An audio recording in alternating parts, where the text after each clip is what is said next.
नमस्कार, देवभूमि समाचार में आप सभी का स्वागत है। मैं हूं आपके साथ प्रज्ञा मिश्रा। बुलेटिन की शुरुआत करेंगे बड़ी और अहम खबर के साथ। तो सबसे पहले बात कर लेते हैं, प्रधानमंत्री नरेंद्र मोदी 14 अप्रैल को दिल्ली देहरादून इकोनॉमिक कॉरिडोर का उद्घाटन करेंगे और देहरादून में जनसभा को भी संबोधित करेंगे। आपको बता दें, इस एक्सप्रेसवे के बनने से दिल्ली देहरादून की दूरी सिर्फ 2.5 घंटे रह जाएगी, जिससे उत्तराखंड आने वाले पर्यटक आसानी से राज्य पहुंच सकेंगे। प्रधानमंत्री सड़क मार्ग से सहारनपुर के गणेशपुर से देहरादून तक लगभग 40 किलोमीटर की यात्रा करेंगे और प्रसिद्ध डाट काली मंदिर में पूजा अर्चना करेंगे। इसके साथ ही आपको बता दें, मंदिर का इतिहास जो कि 1804 का है, जब टनल निर्माण में बार बार हादसे हो रहे थे और मंदिर निर्माण के बाद टनल सफलतापूर्वक पूरा हुआ। श्रद्धालु बताते हैं कि मंदिर कृपा दूर दूर से आने वाले भक्तों पर भी रहती है। एक्सप्रेसवे से पहले पुरानी टनल ही देहरादून का मुख्य मार्ग थी। प्रधानमंत्री के दौरे पर राज्य की संस्कृति, आम जनता और छात्रों द्वारा भव्य स्वागत किया जाएगा। ये परियोजना उत्तराखंड के लिए करोड़ों रुपए की सौगात साबित होगी।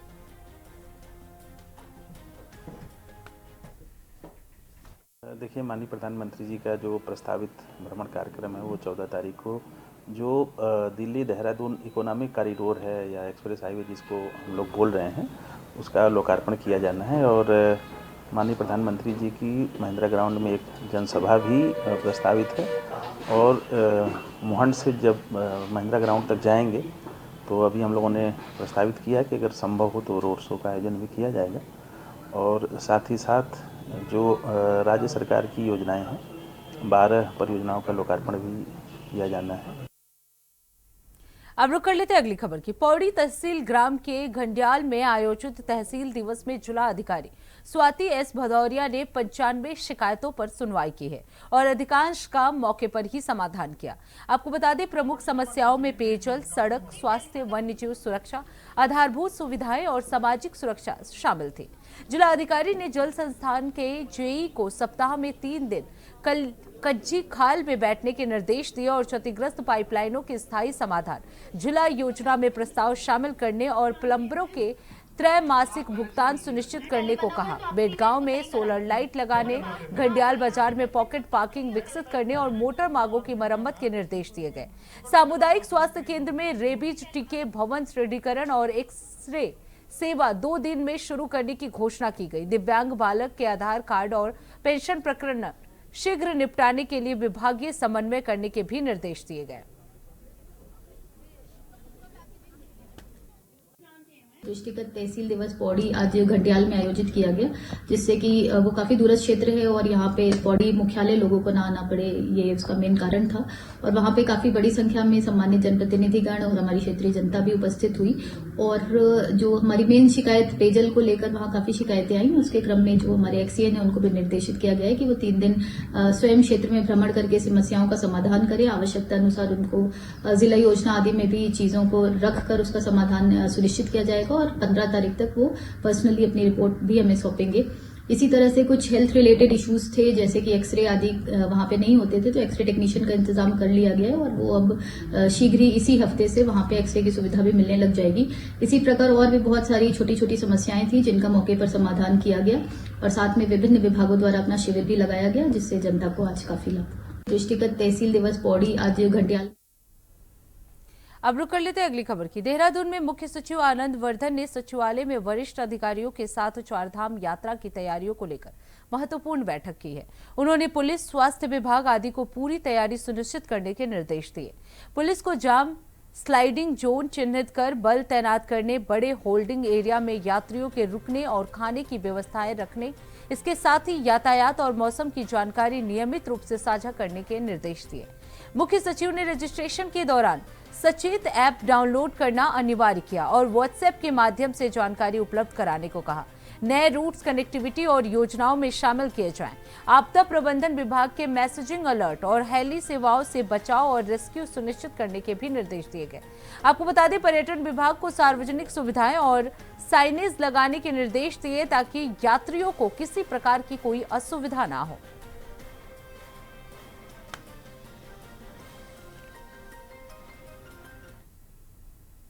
अब रुक कर लेते हैं अगली खबर की। उत्तरकाशी जनपद के चिन्यासी स्वर्ग नगर क्षेत्र में हड़कंप मच गया जब नगर पालिका अध्यक्ष मनोज कोहली शाम अचानक पुल पर चढ़ गए। घटना की सूचना मिलते ही जिला प्रशासन के आला अधिकारी मौके पर पहुंचे और मनोज को सुरक्षित नीचे उतारने का प्रयास किया गया। कई लोग मौके पर जमा हो गए जिससे स्थिति और तनावपूर्ण हो गई। जानकारी के अनुसार ये विवाद नगर पालिका में तैनात अधिशासी अधिकारी वीरेंद्र पंवार को लेकर है। मनोज कोहली का कहना है कि शहरी विकास निदेशालय को संबंध में सूचना दी गई थी। प्रशासन ने स्थिति को शांत कराने और विवाद का समाधान निकालने की कोशिश की है। अधिकारियों ने कहा कि कानून और नियमों का पालन करते समय ही मामले का निपटारा किया जाएगा ताकि नगर पालिका में शांति बनी रहे।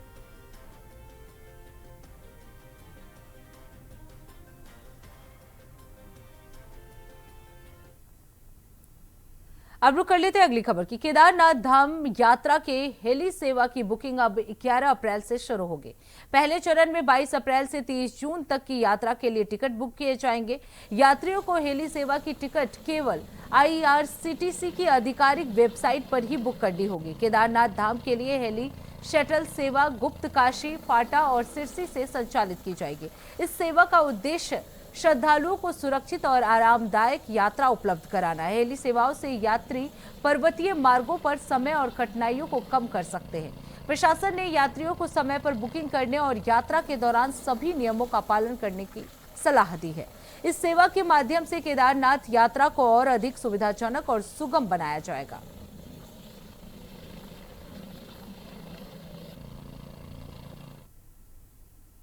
तो फिलहाल रुकते एक छोटे से ब्रेक के लिए। ब्रेक के बाद जल्द लौटेंगे। देखते रहिए इंडिया वॉइस। तो ब्रेक के बाद एक बार फिर आप सभी का स्वागत है। रुक कर लेते हैं खबरों की ओर। 19 अप्रैल से शुरू होने जा रही चारधाम यात्रा की तैयारियों को अंतिम रूप दिया जा रहा है। राज्य सरकार के निर्देश पर शासन स्तर पर व्यापक तैयारियां की जा रही हैं। गढ़वाल आयुक्त विनय शंकर पांडे ने बताया कि चारधाम की तैयारी जनवरी से चल रही है और मुख्य सचिव स्तर पर कई बैठकें भी आयोजित की जा चुकी हैं। इसके साथ ही मुख्यमंत्री पुष्कर सिंह धामी जल्द ही तैयारियों की समीक्षा भी करेंगे। आपको बता दें, यात्रा से संबंधित जिलों के डीएम को सभी विभागों से कोऑर्डिनेशन बनाकर कार्य करने के लिए आदेश दिए गए हैं। धामों में ताजी बर्फ हटाने का कार्य भी तेजी से किया जा रहा है। गढ़वाल आयुक्त ने कहा कि सरकार की प्राथमिकता ये है कि चारधाम यात्रा यात्रियों के लिए सुगम, सुरक्षित और सुविधाजनक हो। सभी आवश्यक इंतजाम जैसे कि सड़क, स्वास्थ्य, पुलिस और आवास सुनिश्चित किए जा रहे हैं।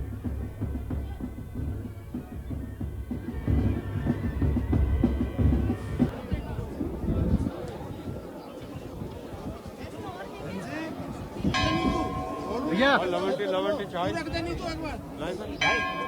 छोटी कर दे एक बार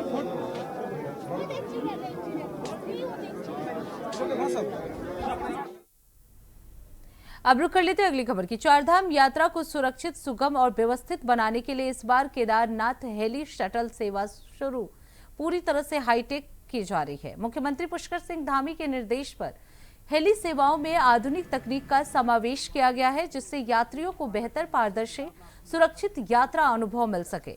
22 अप्रैल को केदारनाथ धाम के कपाट खुलने के साथ ही हेली शटल सेवाएं शुरू होंगी। इस वर्ष हेली सेवाओं की निगरानी के लिए अत्याधुनिक सिस्टम तैयार किया गया है। हेलीपैड पर 3 वेरी हाई फ्रिक्वेंसी सेटअप स्थापित किए गए हैं जबकि 3 अतिरिक्त VHF सिस्टम बैकअप के रूप में रखा गया है। सभी हेलीपैड पर PDZ कैमरे, PHF सिस्टम, सेलोमीटर और ऑटोमेटेड वेदर सिस्टम लगाया जा रहा है। भारत मौसम विभाग और एयरपोर्ट अथॉरिटी लगातार इस पर निगरानी रखेंगे।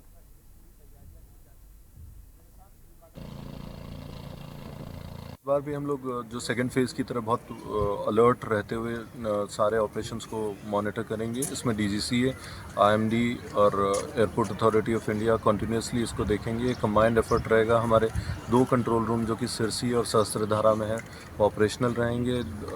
कुछ और ATC बनाए जाने के लिए हमें डायरेक्शंस मिले हैं, तो बद्रीनाथ जी और केदारनाथ जी में भी हम लोग ATCs बना रहे हैं। PTZ कैमरास का नंबर, VHF सेट्स का नंबर और हमारा एवोस और सीलोमीटर जो लगाए जाने हैं, उन सारे एस्पेक्ट्स पे हम काम कर रहे हैं। लाइव ट्रैकिंग को भी हम लोग इस बार जो हमारे हेलीकॉप्टर्स होंगे उनको कंटिन्यूसली लाइव ट्रैकिंग करेंगे उनकी, ताकि मिस हैपनिंग की कंडीशन में हम उन्हें इमीडिएटली आइडेंटिफाई कर सकें। अब रुक कर लेते हैं अगली खबर की। चारधाम यात्रा को लेकर हरिद्वार में पर्यटन विभाग ने तैयारियां तेज कर दी हैं। ऋषिकुल मैदान में ऑफलाइन रजिस्ट्रेशन के लिए बड़ा पंडाल तैयार किया जा रहा है, जिसमें पिछले साल की तरह इस बार भी 20 काउंटर लगाए जाएंगे। महिलाओं और विदेशी श्रद्धालुओं के लिए अलग अलग काउंटर की व्यवस्था की गई है ताकि रजिस्ट्रेशन प्रक्रिया सुचारू और व्यवस्थित रूप से पूरी हो सके। जिला पर्यटन अधिकारी सुशील नौटियाल ने बताया कि यात्रियों की सुविधा के लिए पंडाल में बैठने, पेयजल और शौचालय जैसी मूलभूत सुविधाएं भी सुनिश्चित की जा रही है। सभी तैयारियां 10 अप्रैल तक पूरी कर ली जाएंगी, जिसके बाद ऑफलाइन रजिस्ट्रेशन शुरू हो जाएगा। इसका उद्देश्य श्रद्धालुओं को किसी भी प्रकार की परेशानी से बचाना और यात्रा को आरामदायक और सुरक्षित बनाना है।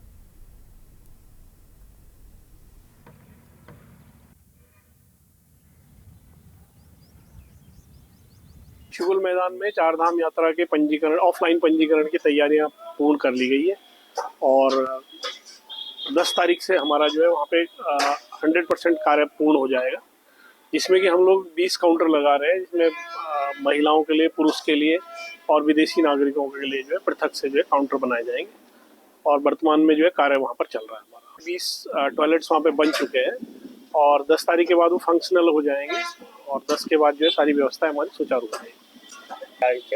पूरा ड्रिंकिंग वाटर की जो है लाइन लगा दी जा चुकी है और जल संस्थान से पूरा जो है व्यवस्था पानी की करवा दी गई है सभी लोगों को। जैसे कि गत वर्ष जो सुविधाएं प्रदान की गई थी, वो इस वर्ष भी सारी सुविधाएं प्रदान की गई।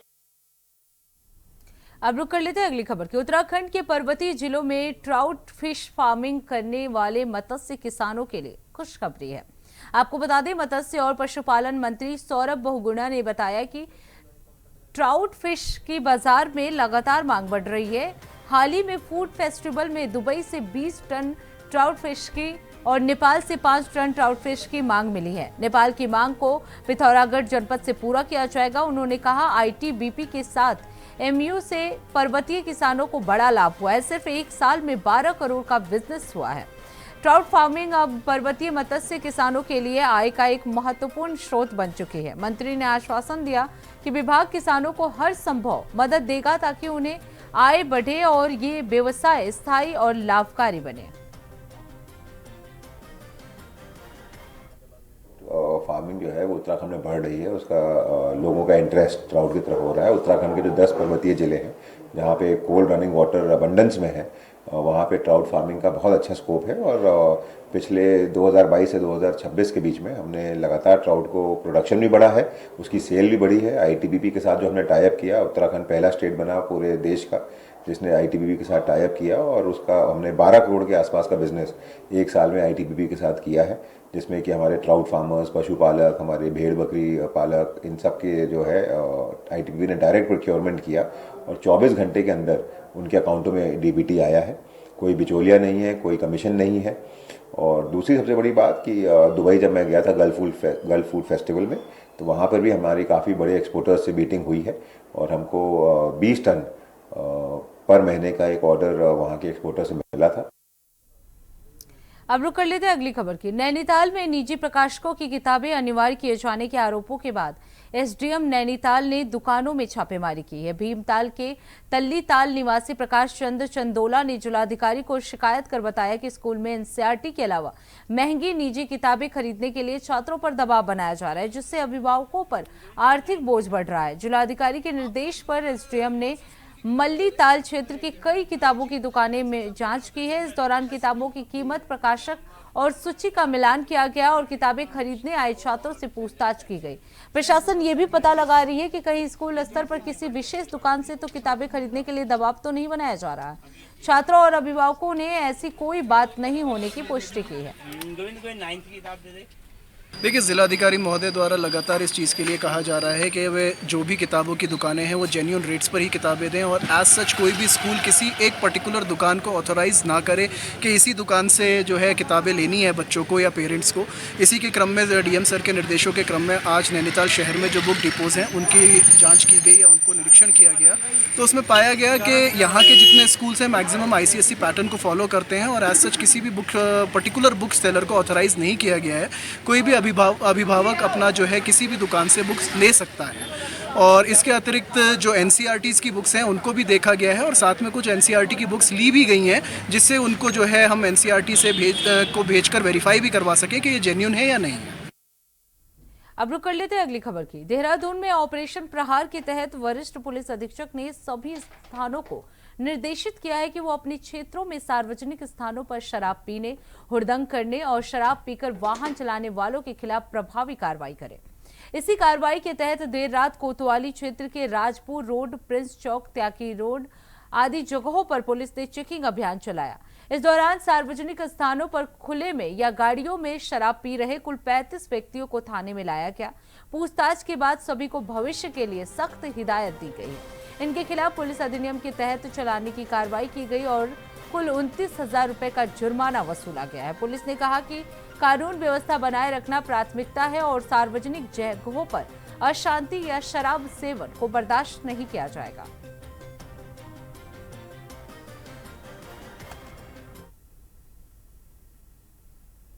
तो इसी के साथ देवभूमि समाचार में बस इतना ही। देश दुनिया की तमाम बड़ी खबरों के लिए देखते रहिए इंडिया वॉइस। तब तक के लिए नमस्कार।